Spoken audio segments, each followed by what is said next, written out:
La primera parte yo creo que todos la conocen, ¿no? El paciente, a medida que avanzamos en edad, aumenta la presión sistólica. Lo que no sé si es tan conocido es que disminuye la diastólica. El hecho, ¿cierto?, es que a medida que avanza la edad, lo que nos va a preocupar es la hipertensión sistólica. Lo que se está viendo ahí abajo es que, de hecho, a medida que avanzamos, ¿cierto?, la hipertensión diastólica finalmente termina por desaparecer. Por lo tanto, el problema que vamos a tratar es básicamente la sistólica. Lo que estamos viendo ahí son distintas guías que están orientadas al adulto mayor, excepto, ¿cierto?, el Joint Committee 8, que hay que colocarlo, donde se ve que no están todos de acuerdo. Por eso entonces tendría sentido hacerse la pregunta de la charla. Razonablemente, ¿cierto?, en este momento no podemos dudar de que, teniendo un paciente hipertenso importante, sobre 160, bajar la presión es buena idea. Ahora, si queremos bajar la presión un poco más, ahí ya entramos a discutir. Básicamente la evidencia de presiones más bajas está, como sabemos, ¿cierto?, del sprint, el subgrupo del sprint de adultos mayores. Entonces la pregunta es, bueno, ¿por qué vamos a durar el sprint?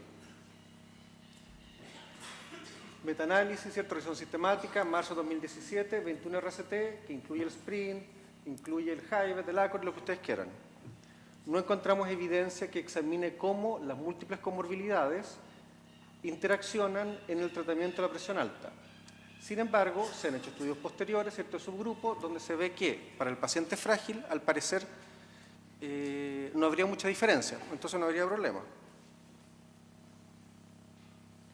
Esta es sacada de una de las guías de hipertensión de adulto mayor, específicamente para adultos mayores frágiles, donde comenta que el HIVET deliberadamente excluyó pacientes que no tuvieran buena condición física y mental. Excluyó a los frágiles y a los enfermos.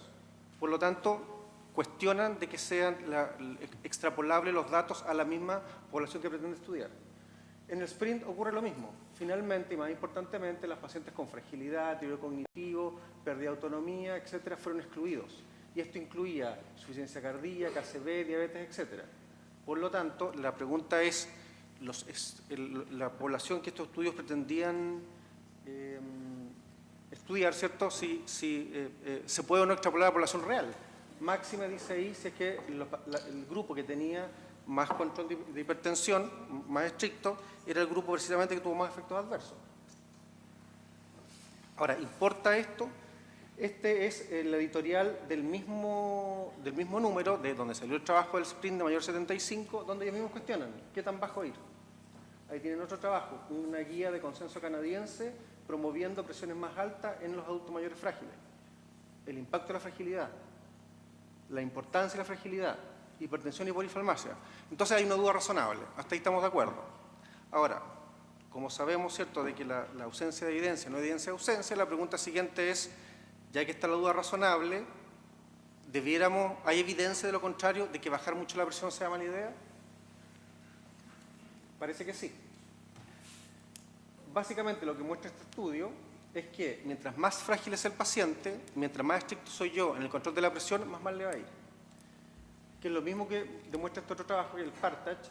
En este trabajo se demostró que los pacientes frágiles, que yo controlo la presión a 130, un poco el objetivo del sprint, con más de 2 fármacos, o sea que soy porfiado, le va mucho peor que el resto de los pacientes, incluyendo los frágiles que no se bajaba tanto la presión y los frágiles que no se ocupaban tantos fármacos. Finalmente, entonces, podemos llegar a esa conclusión.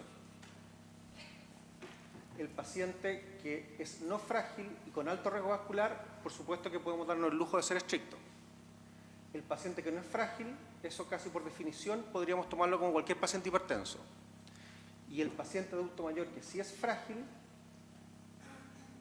las metas van a ser un poquitito más laxas. De hecho, colocan un mínimo, 130, y hasta un número de fármacos. Eso se basa principalmente en una de las guías que yo les comentaba, que era sobre el adulto mayor frágil. Eso. Estamos. Muchas gracias, doctor Quintero.